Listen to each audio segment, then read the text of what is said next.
Memang beberapa hari sembuh, tapi habis itu langsung sakit lagi, bahkan jauh lebih parah. Dan guru yang menyembuhkan Kenapa macam makin teruk weh? Kesiannya. Aku macam tak boleh lah dengar orang kena sihir yang macam dalam bentuk makanan macam ni.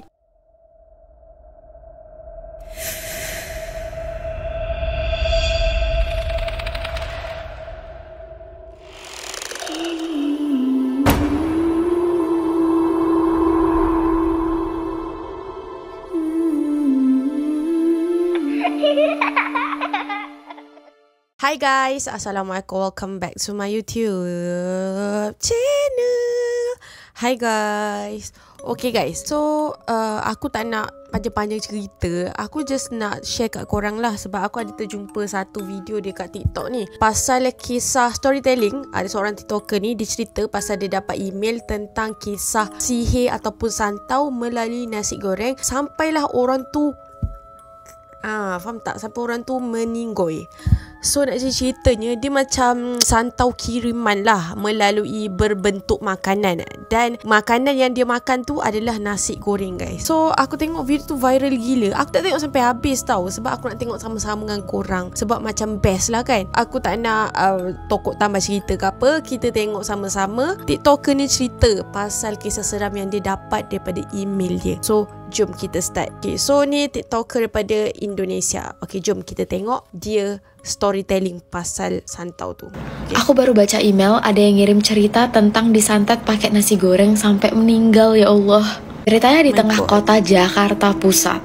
Ada pria bernama Marwan, usia 20 tahunan yang lagi getol-getolnya belajar agama. Marwan punya tetangga dan teman dekat yang bernama Marwan. Okay, so dia punya first character adalah Marwan, and then Fadil. Dan Fadil ini punya pacar yang namanya Raisa. Raisa ini teman sekolah Marwan dulu. Pas ketemu lagi, mereka cerita-cerita dan Raisa bilang ke Marwan, "Tahu gak sih Marwan, aku tuh lagi sakit, tapi sakitnya misterius. Kadang-kadang aku sering kesurupan." Raisa sempat nanya ke Marwan, kenal nggak sama orang pinter yang kira-kira bisa ngobatin dia. Marwan sebenarnya punya beberapa kenalan yang katanya bisa, jadi dia datang ke rumah Raisa buat ngobrol dengan orang tuanya Raisa. Ayahnya Raisa cerita, dulu tuh Raisa sempat sembuh gara-gara ada orang santri yang setiap hari ngaji di rumah mereka, zikir juga. Semenjak itu Raisa berangsur-angsur sembuh, tapi santri ini balik ke rumah karena harus ngurus orang tuanya. Dan semenjak santri itu pulang, Raisa balik lagi kambuh, sering kesurupan. Jadi Marwan ditawarin, so yang kena rasuk, kena gangguan ni semua adalah Raisa, kawan Marwan, dan awek kepada kawan Marwan tu. Marwan, faham tak? Marwan tu ada kawan, nama kawan dia Fadil. So Fadil ni awek dia tu yang kena. Tapi yang awek dia tu memang dah lama kawan dengan Marwan. Oh enggak, kamu yang ngaji dan juga zikir tiap hari di sini, tinggal dulu sebentar. Siapa tahu kamu juga bisa nyembuhin Raisa. Tapi dibilangin oleh keluarga, dulu santri yang sebelumnya itu kena efek waktu mau nyembuhin Raisa. Jadi mungkin si Marwan bakal kena efek yang sama, kayak sering diganggu. Marwan yang penasaran dan emang lagi belajar agama, ya udah tertarik untuk mencoba. Dia tinggal di rumahnya Raisa. Memang kelihatan kadang-kadang Raisa kesurupan. Meskipun Marwan sudah mencoba juga ngaji dan zikir terus, tetap aja Raisa kesurupan. Jadi orang tuanya manggil orang pinter dari Jawa Barat. Datanglah orang ini, sebut aja Pak Parman. Pak Parman bawa telur sama Sprite. Mulailah semacam ritual pengusiran. Tapi menurut okay. Lepas tu dia orang berjumpa, bawa seorang perawat, bawa telur dengan bawa Sprite. Okay, teruskan. Marwan, ini tuh nggak sesuai dengan syariat agama. Masa iya sih pakai ritual, pakai telur, pakai Sprite, kayak nggak masuk akal aja. Keluarga juga ngerasa aneh, jadi ritual ini dihentikan. Orang pinter ini sempat minta duit sedekah 600.000 buat nama Raisa, katanya biar Raisa sembuh. Tapi duit ini nggak dikasih karena menurut mereka ya aneh aja, kalau mau sedekah ya Raisanya langsung aja sedekah. Kenapa harus lewat orang pinter ini? Nah, semenjak Marwan tinggal di rumah itu, dia emang ngerasa ada hal-hal yang aneh, terutama kalau dia lagi sholat malam-malam. Bukan mau nakutin kalian sholat ya. Kasurnya sering goyang, terus ada suara ledakan, tapi suaranya tuh Kalau dicari nggak ada, di luar aman-aman aja. Pas Marwan cerita ke Kejap. So Raisa ni selalu dengar benda-benda yang pelik lah kan. Dan termasuk waktu dia solat dia kena kacau. Okey, teruskan. ayahnya Raisa, si ayah cerita ternyata kamar itu, tepatnya kasur yang ada di kamar itu emang dari dulu sudah ada di dalam rumah. Sejak mereka beli rumah pertama kali, waktu rumah itu masih berlumpur dan rusak, kasur itu emang udah ada dalam keadaan bersih. Kasur tu apa? Tilam kan? Soalnya kasur itu dulu dipakai oleh penghuni sebelumnya sampai meninggal. Meninggal pun di atas kasur itu. Faham. Jadi mungkin yang ngeganggu santri sebelumnya itu ya penunggu yang sama. Karena nggak jadi ritual, Raisa belum disembuhin. Dulu dia udah pernah ke dokter berkali-kali tapi nggak ketemu jawabannya tuh sakit apa. Makanya mulai beralih ke orang-orang pintar, kata bapaknya. Dicari lagi lah orang pintar lain. Dan rupanya orang pintar yang datang juga bawa telur. Ditulis di sini telur soang yang sudah hampir membusuk, yang bakal digosokkan ke perut Raisa supaya penyakitnya pindah ke telur. Di sini keluarganya membiarkan aja faham. ritual. So perawat-perawat tu datang bawa telur untuk memindahkan sakit tu ke dalam telur tersebut. Oh, tak pernah dengar. Okey. Dilakukan karena mereka udah putus asa. Setelah selesai, orang pintarnya bilang dia narok ular gaib di dalam perut Raisa untuk melindungi Raisa biar nggak kesurupan lagi. Dan hasilnya makin parah. Keluarga nyari orang pintar lain, semuanya dipanggil dan semuanya nggak ada yang bisa ngelepas ular yang ada di dalam perut Raisa. Dan kondisi Raisa waktu itu makin parah, bukannya sembuh. Cuman memang kalau ada yang bawa keris atau alat-alat yang agak mencurigakan pasti ditolak karena keluarga trauma dan takut juga ini tuh bakal jadi penyimpangan. Setelah sebulan Marwan tinggal di rumah Raisa, puasa di situ, Marwan bingung banget, sebenarnya Raisa tuh sakit apa? Pasti Makin ini teguh ada lah, alasannya. Dan Marwan berusaha ngajak Raisa untuk ngobrol dan cerita ada nggak hal yang berusaha dia tutupin. Ternyata akhirnya Raisa buka suara.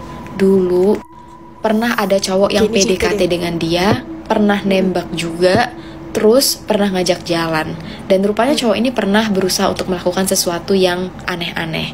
Raisa nolak dan sempet pakai kata-kata kasar karena kesel. Terakhir kali cowok ini ngasih nasi goreng. Raisa nggak kepikiran apa-apa, dia makan. Dan semenjak makan nasi goreng itu, menurut Raisa dia mulai sakit-sakitan, mulai kesurupan. Tapi Raisa nggak pernah cerita karena dia takut. Keluarga inisiatif, gimana kalau kita sebarin aja berita Raisa sakit biar teman-temannya datang. Siapa tahu cowok yang nyantet ikutan datang biar kita bisa ngeliat ilmunya sekuat apa. Mulai tuh satu persatu teman lama Raisa datang ngejenguk.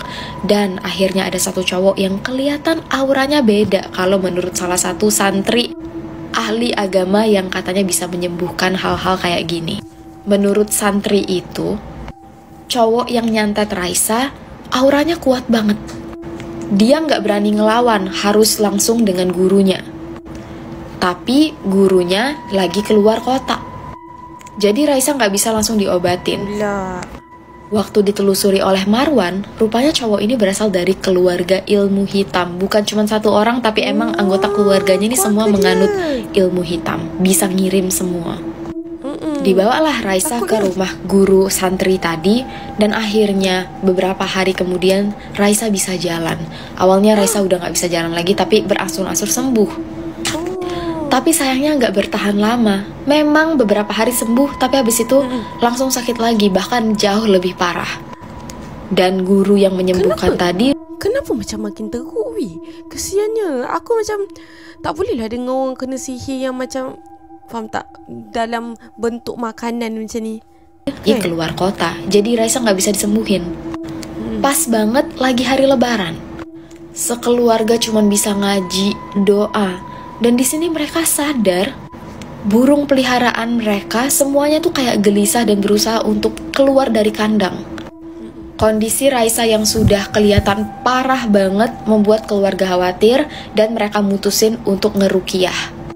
Dipanggil orang yang bisa ngeruqyah dan selama proses ruqyah Raisa muntah-muntah sampai Raisa sendiri nggak kuat dan dia bilang, udah biar aku aja yang cabut semua jin yang ada dalam diri aku. Dia berusaha untuk kayak nyabut Untuk mata yang nggak ngelihat nih, Teruk ya betul ni Raisa kalau nggak kena nyebut santau. apa-apa. Tapi bagi orang yang bisa melihat, waktu itu banyak yang bersaksi Raisa beneran ngeluarin satu persatu jin, termasuk ular Ush. gaib yang tadi katanya nggak bisa dikeluarin. Ada ular. Setelah proses Sumpah. ruqyah selesai, Raisa minta dibawa ke rumah Oh, sakit yelah, karena ular dia yang tadi nggak tu kan? kuat Okey, dan okey. nggak tahan. Mm-mm. Salah satu orang di ruangan bilang, bahaya ini. Biasanya kalau orang disantet meninggalnya habis azan asar. Mm-mm. Dan beneran kejadian. Belum sempet bawa Raisa ke rumah sakit, azan asar, Raisa meninggal dunia. Allahu Akbar. Emang sering sih banyak yang bilang kalau kita juga harus hati-hati nerima makanan dari orang yang kurang kita kenal. Bukan cuman karena takut ada racun, tapi juga takutnya kayak gini. Wish, yang macam ni lagi seram weh. Sebab bagi aku kita macam terseksa slow-slow tau. Kita kena macam yelah kalau poison ke apa kita terus kiok tau. Kalau macam ni kita kena seksa sakit bertahun-tahun sampailah kita. Aku tak faham lah weh. Kenapa orang suka ambil jalan yang pintas, jalan yang mudah untuk menyakiti orang lain. Macam kau dengki ke ataupun kau nak orang tu ke kan. Tolonglah tukar fikiran, ubah mindset kita. Okay, so itu adalah beberapa kisah yang aku rasa memang sangat sedih sebenarnya dan menakutkan. Ngeri lah kalau kita cerita pasal santau makanan ni. Siapa-siapa yang ada pengalaman macam ni, cuba korang komen dekat bawah. Dan macam biasa, kalau korang suka video aku, jangan lupa tekan like, komen dan juga subscribe. Dan jangan lupa follow TikTokers tadi. Ini profil dia. Okay, so tu sahaja. Bye.